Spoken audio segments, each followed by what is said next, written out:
네, 안녕하세요 여러분들 반갑습니다. 데이언 멘토 권혁철입니다. 오늘 SK 이투닉스에 대해서 말씀을 드리려고 하는데, 일단 여러분들도 아시다시피 SK 이투닉스의 경우에는 이 다양한 신재생 에너지 사업을 하고 있죠. 그런데 이 신재생 에너지 쪽에 대한 모멘텀 상당히 꺾일 가능성이 생겼는데, 이 바로 이 미국 대선이에요. 지금 현재 트럼프는 신재생 에너지에 대해서 이 녹색 사기라고 표현을 하고 있는데요. 만약에 트럼프가 당선이 된다고 한다면 당연하게도 신재생 에너지 쪽은 축소가 되고 이 원유 생산이 대폭 증가가 됨으로써 SK 이토닉스에 상당히 영향을 갈 가능성이 높아요.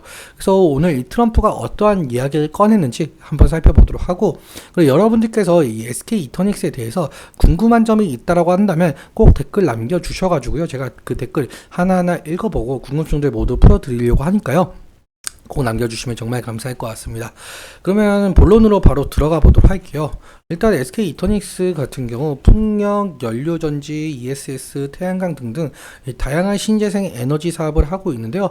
오늘 좀 풍력이랑 이 태양광 부분에 대해서 말씀을 드려보자면, 먼저 풍력부터 말씀을 드릴게요. 풍력 같은 경우 현재 각광을 받고 있는 것이 해상풍력이죠. 우리나라가 삼면이 바다이다 보니까 해상풍력에 대한 모멘텀 상당히 강해졌고요. 실제로 한국 정부에서 100조 원에 달하는 해상풍력 발전을 꾀하고 있고, 2030년까지 14기가와트 확충이 목표라고 한답니다.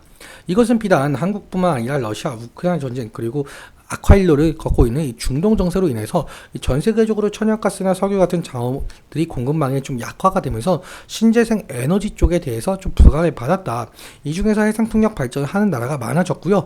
그리고 이것은 태양광과 풍력 모두에 해당하는 내용들인데, AI 산업 발달로 인해서 이 부족해진 전력 인프라망, 그 전력 부족 현상을 좀 타파하기 위해서라도 신재생 에너지가 상당히 관심을 받고 있었습니다. 그런데 당연하게도 이 신재생 에너지 쪽에 대한 모멘텀 꺾일 가능성이 생겼는데요. 바로 트럼프 당선 가능성이죠. 그렇다면 우리는 이제 트럼프 시대를 맞이할 가능성도 커지니까 그에 맞춘 전략도 필요하겠죠. 이 부분에 대해서는 이 김영은 기자님께서 잘 정리하신 게 있어가지고 기사를 제가 가지고 왔는데 함께 좀 보도록 할게요. 일단적으로 트럼프의 경우에는 이 바이든 행정부가 실시했었던 이 IRA를 신종 녹색 사기라고 표현을 하면서 폐지를 시사했었는데, 일단 그러면 이 IRA가 도대체 무엇이냐라고 해본다면, 이 지구 온난화를 타파하기 위한 이 탄소 중립 정책 중 일환이었어요. 태양광이나 이 뭐 풍력 발전, 그리고 뭐 친환경 에너지에 투자하는 기업에게 세제 혜택을 주겠다. 그러니까 이 친환경 에너지에 투자를 해라 라는 법안이었죠. 그런데 이 트럼프는 이 친환경 에너지가 아니라 이 원유 등 이 전통적인 에너지 생산을 좀 늘리겠다라고 하는데요. 이 전 세계에서 누구도 본 적이 없는 규모의 에너지를 공급을 하겠다라고 하죠. 그래서 만약에 이 트럼프가 당선이 된다면 이 막대한 양의 원유 생산으로 유가가 하락을 하게 되고, 그럼 자연스럽게 신재생 에너지 사업에 투자하는 기업들은 줄어들 것이고 신재생 에너지 산업이 축소가 되겠죠. 이러한 점에 있어서 SK 이토닉스는 매출 하락과 그리고 주가 하락에 대한 것이 생길 수가 있을 것 같습니다. 일단은 우리가 해리스가 당선이 될지 이 트럼프가 당선이 될지 좀 추이를 지켜봐야 되겠는데요. 근데 만약에 이 트럼프가 당선이 된다면 과연 SK 이토닉스가 어떻게 타파를 해 나아갈지, 그러한 스탠스 좀 지켜봐야 될 것 같습니다. 그럼 주가적인 측면, 차트적인 측면에 대해서 우리는 어떻게 대응을 해야 될 것인지 차트 보면서 말씀을 드리도록 할 텐데요. SK 이토닉스 같은 경우 지금 5월 23일에 신고가를 찍고 나서 지속적으로 하락 추세를 가고 있는 것으로 보이고 있죠.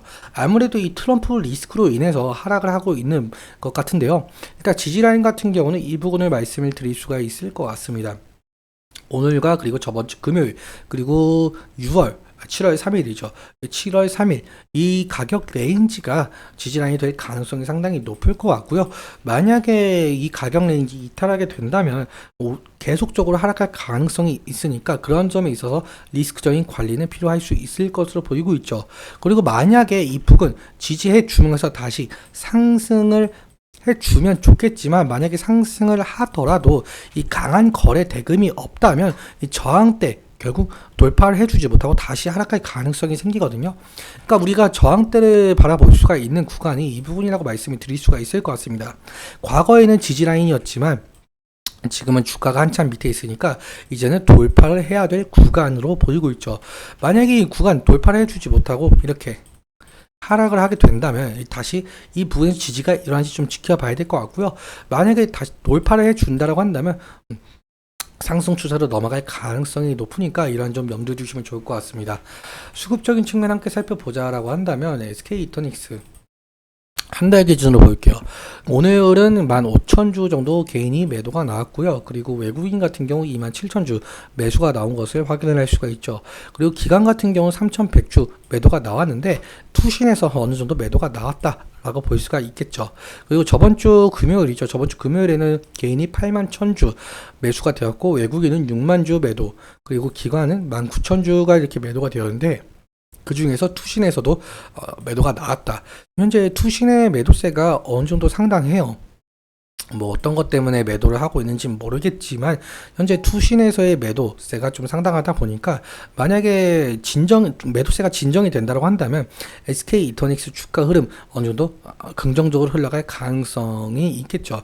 그래서 이 투신의 수급 지속적으로 좀 체크하는 것이 중요할 것 같고요. 그리고 다행히도 외국인에서 지금 현재 한 달 사이에 지속적으로 매수세가 나오고 있는 상황인데, 근데 만약에 외국인도 마찬가지로 매도세로 돌아가게 된다고 한다면 SK 이터닉스 주가에 부정적인 흐름을 나타낼 가능성이 높을 것 같습니다. 그래서 이러한 점을 좀 지속적으로 체크해 주어야 된다라고 말씀을 드릴 수가 있을 것 같고요. 창구적인 측면 함께 살펴보도록 할게요. 한 달 기준으로 교보증권 창구에서 9만 주 정도 순매수가 진행되고 있는데 오늘은 매도와 매수 아무것도 없었다라고 볼 수가 있겠고요. 신한투자증권 누적 순매수 2위를 달성하고 있고 지금 89,000주, 오늘은 약 한 15,000주 정도 매수가 들어왔다라고 볼 수가 있겠죠. 그리고 JP모간서울 오늘 4,800주가 매수가 들어옴으로써 76,000주 이렇게 달성을 하고 있는데, 일단 외국계 증권 창구가 보이는 곳이 JP모간서울과 모건스탠리 그리고 UBS 증권 이렇게 보이고 있는 것 같은데요. 아무튼 이 외국계 증권 창구에서 아무래도 매수세가 들어오는 것이 SK 이터닉스 주가의 흐름에 대해서 좀 좋은 흐름을 가져갈 가능성이 높겠죠.